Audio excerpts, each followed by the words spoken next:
These are human beings, Julian. And their lives are at stake. What about the lives of the soldiers and the civilians involved in these conflicts? Death squads, unreported civilian casualties, countless incidents of friendly fire. This is information the world needs to know. A scene from The Fifth Estate, a new movie tracking the complicated and compelling story of WikiLeaks founder Julian Assange. Assange, who is standing by to join us live, has taken some shots at the film, and he tried to persuade the actor who portrays him, Benedict Cumberbatch, to refuse the role. ABC's Lindsay Davis sat down with the actor to talk about that challenge and why he chose to accept the part. Until now, British actor Benedict Cumberbatch has been most commonly recognized for his role in the BBC's critically acclaimed series Sherlock. And most recently is Captain Kirk's nemesis in Star Trek Into Darkness. Why did you allow me to live? And action. Quite a departure from his starring role in the new film The Fifth Estate as WikiLeaks founder Julian Assange, the man who's been called the world's most notorious transparency activist. Attempting to criticize the messenger, to distract from the power of the message. Playing Assange is complex enough, but it was further complicated by the fact that the famed whistleblower was opposed to the movie. The difficulty, I guess, was to try and portray him as a three-dimensional human being, not vilify him or glorify him.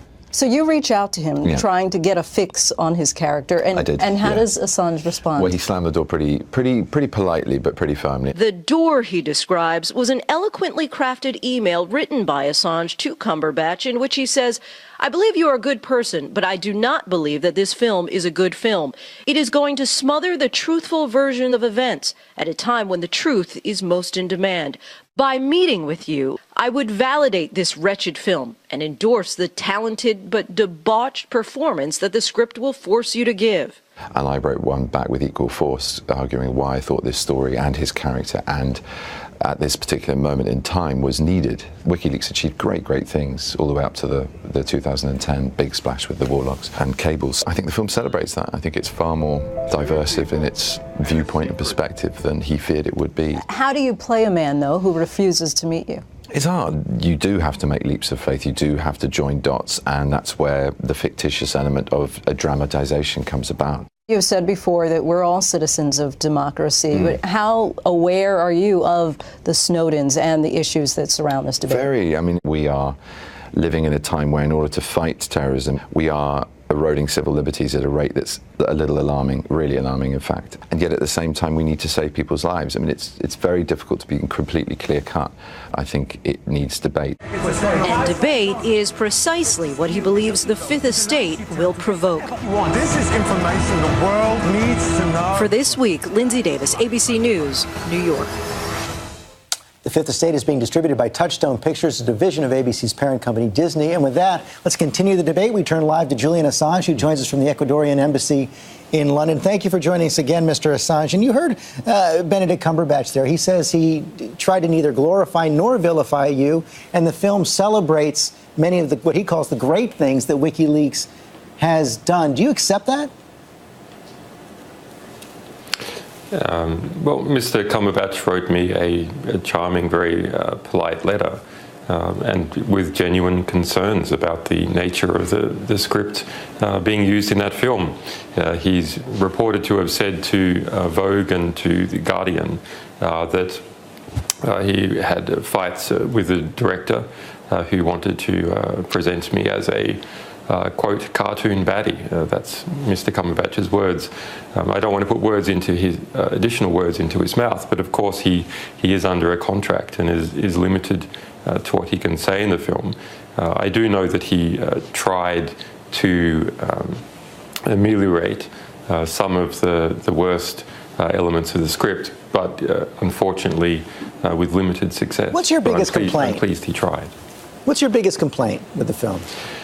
Well, I don't know where to begin. I mean, we released the whole script well before this happened. There was no approach to us by DreamWorks in any formal capacity whatsoever, other than the informal approach by Benedict Cumberbatch just days before shooting began. This is a film that is based upon my life's work, the work of my organisation. We have people in extremely serious situations. Sarah Harrison, who accompanied Edward Snowden out of Hong Kong, now effectively in exile in Russia because of the terrorism investigation here. Jeremy Hammond, an alleged media source to 25 organisations, including ours, up for sentencing in under a month's time. An ongoing grand jury investigation. What are the responsibilities for ethical filmmaking in that context? None of the suggested changes that we sent to participant media ended up even in the final text of the film. But there's been a big cashing in that has gone on. You mentioned Sarah Harrison, a rich organisation that is. Yeah. You mentioned Sarah Harrison, as you said. This is a rich organisation, DreamWorks, that's making a lot of money and is intending to make a lot of money from this process. But there's no contribution to our defence fund, to the defence fund of our alleged sources, and so on. Let me move on to Sarah Harrison. As you said, she's with Edward Snowden. We saw Edward Snowden this week receive an award from 4 American whistleblowers who traveled over to meet with him, and it was something that was facilitated by WikiLeaks. Of course, Sarah Harrison, a prime member of WikiLeaks as well. She's been with Snowden throughout his time in Russia.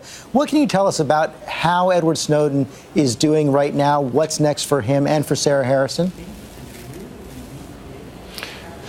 Edward Snowden is safe.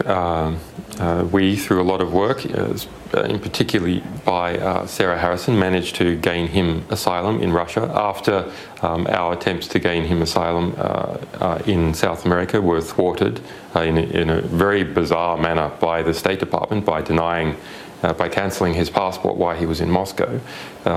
So he's safe. He's working to educate people, the journalists involved in these disclosures, as to what is going on.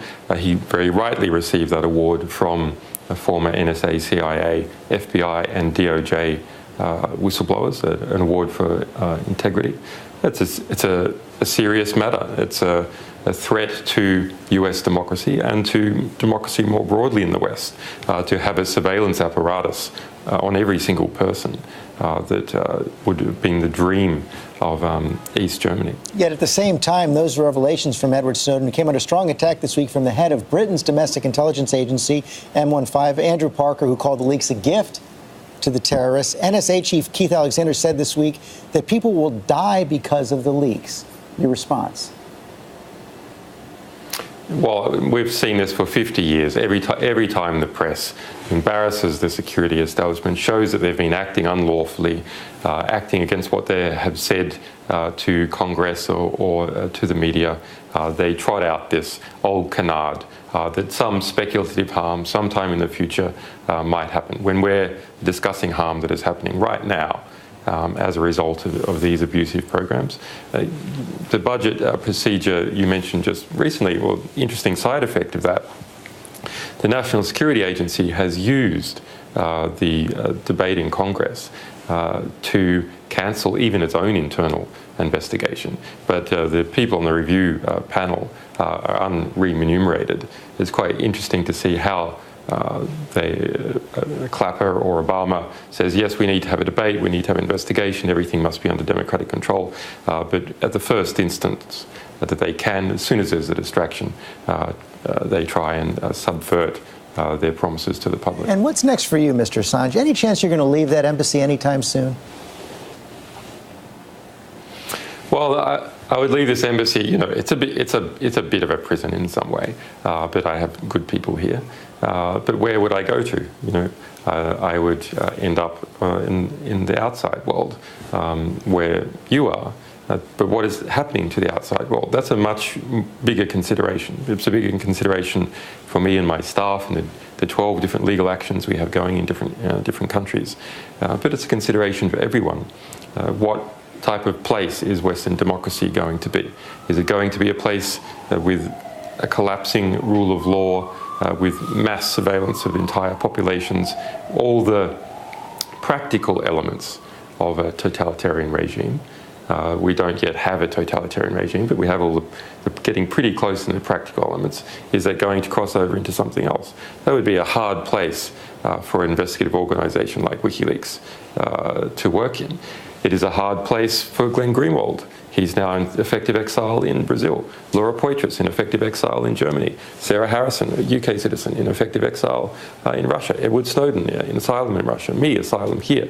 The West is becoming a place where the best and the brightest who keep the government, hold the government to account, ending up in asylum or in exile in other countries. We've seen that before with dictatorships in Latin America, with the Soviet Union, and its time has stopped. It's clear your fight is going to continue. Mr. Assange, thanks very much.